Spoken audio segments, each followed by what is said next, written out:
In the world of Demon Slayer, there are 3 legendary abilities that every Slayer strives to unlock, and even among the strongest core members throughout history, only a handful of characters were able to unlock all 3. These 8 characters possess immeasurable strength and power and can be rightfully referred to as Demon Slayer gods. And today, we'll be covering all of them, starting with the mysterious father of our protagonist, Tanjiro Kamado. It may seem weird at first that Tanjiro's dad has made it on the list, but what if I tell you that he possesses the incredibly powerful ability that only a few other Demon Slayers have, the Transparent World? Most of you probably don't remember, but we've seen this flashback in chapter 151 when he and Tanjiro went into the woods. There, they encountered a giant bear, and Tanjiro was able to defeat it in the blink of an eye using the Transparent World. He was also the first character in the series we've seen performing Kagura dance, which we later learned was closely linked to the legendary sun breathing. Due to very limited information about him,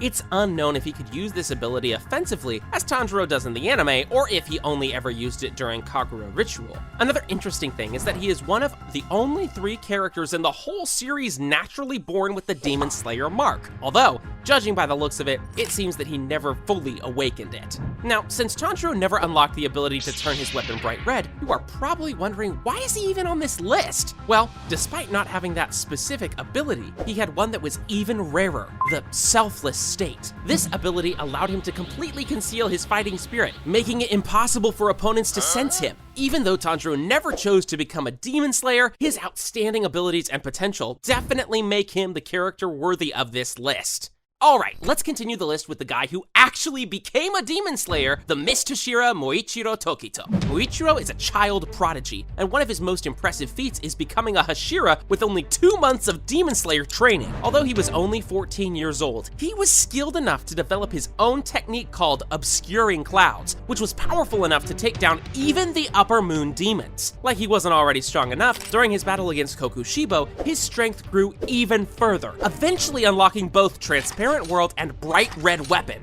Although these new abilities didn't allow him to defeat Kokushibo by himself, they played a crucial role in finally stopping the Upper Moon 1 demon. Another important thing to mention is that Moichiro is the descendant of Sugekuni bloodline, meaning that both Michikatsu and Yoriichi are his distant relatives. This most likely explains his incredible natural talent for demon slaying and the capacity to unlock all of the legendary techniques. There are still 6 incredibly strong characters left to cover, and the next one is Obanai Iguro, the Serpent Hashira. Although we didn't witness Obanai fight very often in this story, it's undeniable that he is one of the strongest Hashira members in the series. His fighting style is called Serpent Breathing, and it allows him to use snake-like movements to quickly slash his opponents. These snakes can also be used to keep the subscribe button steady, so Obanai can easily click it whenever he feels like it. Go ahead, try it while it's still here. Anyway, we've mostly witnessed his abilities in his battle against Muzan, where he managed to hold his ground against the Demon King for some time and continue fighting even after being completely blinded. His physical strength is also on another level, as he managed to turn his Nichiren sword bright red through sheer grip strength alone, while most of the other Hashira needed to do it in some other way.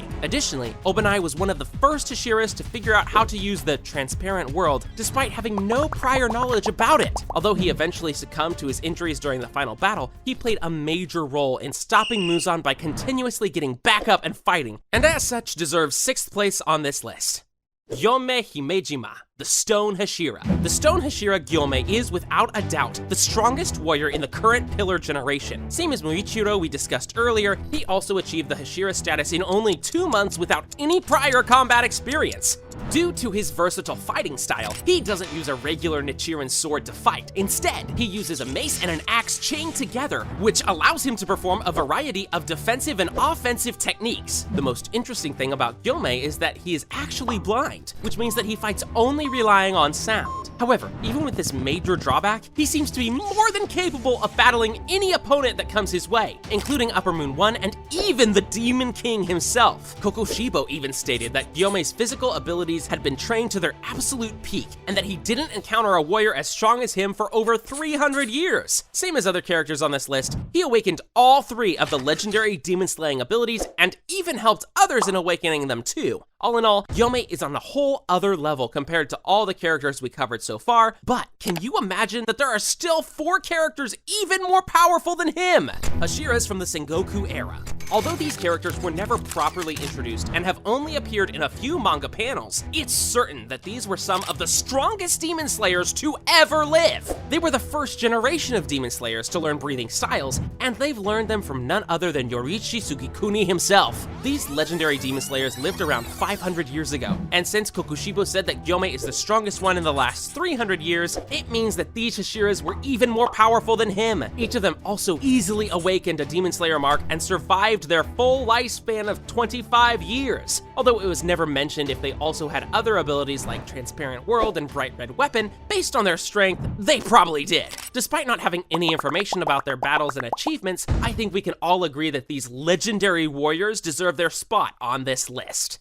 Moving on from characters we don't know anything about to the one we followed throughout the entire series, the Child of Brightness, Tanjiro Kamado. Although it's not unusual for a protagonist to get increasingly more powerful throughout the story, Tanjiro's evolution was just perfect. Even before becoming a demon slayer, he was unusually strong and had a really good fighting intuition. Soon after his family was killed by a demon, he met Sukonji and learned the water-breathing technique. From this point on, he quickly started to get more and more powerful, defeating increasingly strong demons like Hand Demon, Kyogai, Rui, and even Lower Moon 1, Enmu. However, this was only the beginning of his journey, as soon after, in the Entertainment District, he unlocked the first legendary Demon Slayer power, the Demon Slayer Mark. With it, he immediately became powerful enough to defeat the Upper Moon Demon, a feat that hadn't been achieved in over 100 years. During his battle against Upper Moon 4, Hontengu, with his sister's help, Tanjiro managed to awaken another legendary ability, the Bright Red Weapon. This ability seemingly allowed him to nullify the regeneration of demons he cut, thus killing them even if they attempted to regrow their head. Another important thing to mention here is that Tanjiro awakened both of these abilities before any other Hashira did, further showcasing his natural talent and potential to solidify himself as one of the Demon Slayer gods. In the final arc of the story, Tanjiro managed to awaken both the Transparent World and Selfless State, putting him miles ahead of any other current Hashira and even allowing him to defeat Upper Moon 3 Akaza.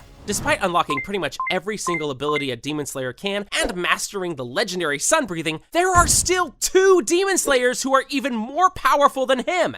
And one of them is none other than Upper Moon 1 himself, Michikatsu Sugikuni. Michikatsu is a legendary demon slayer who lived during the Sengoku era and who would later be known as Kokushibo, the strongest demon moon ever, second only to Muzan. While he was still a human, Michikatsu was said to be on a completely different level compared to other demon slayers in his era and had developed his own breathing style called moon breathing, which no other human throughout history had ever mastered. Due to jealousy and envy towards his brother, Michikatsu eventually decided to join hands with Muzan and become his right-hand man in order to gain more power. Throughout his long life as a demon, Kokushibo mastered his breathing style, developing 16 forms in total and using them alongside his blood demon art to neutralize any opponent that came his way. His true strength could be seen in the final story arc when he engaged Muichiro. Here, although Muichiro had his mark activated, Kokushibo managed to effortlessly avoid all of his attacks and defeat him in seconds. Even after 2 more Hashiras came to fight him, he was still visibly stronger than them and easily kept up with their attacks. In the end, it took 3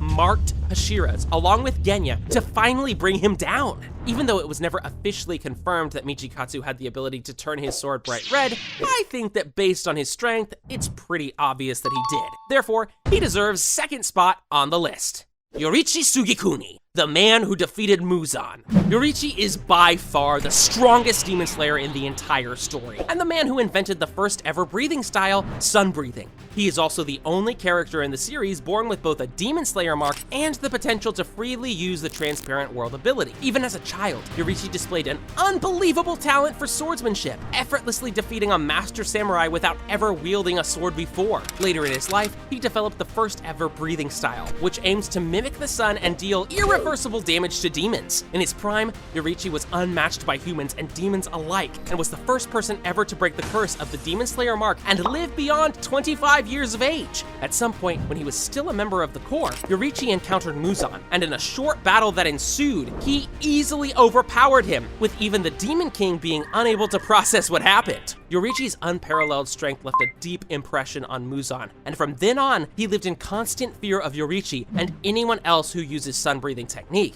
He even went as far as to say that in this world filled with demons, Yoruichi was the biggest monster. Despite Muzan's incredible regenerative abilities, the wounds Yoruichi inflicted on him that day were never fully healed, not even 500 years later. It goes without saying that Yoruichi possessed all of the legendary Demon Slayer abilities and obviously deserves the first place on this list. Click on this video where we explain what would happen if Muzan turned Yoruichi into a demon.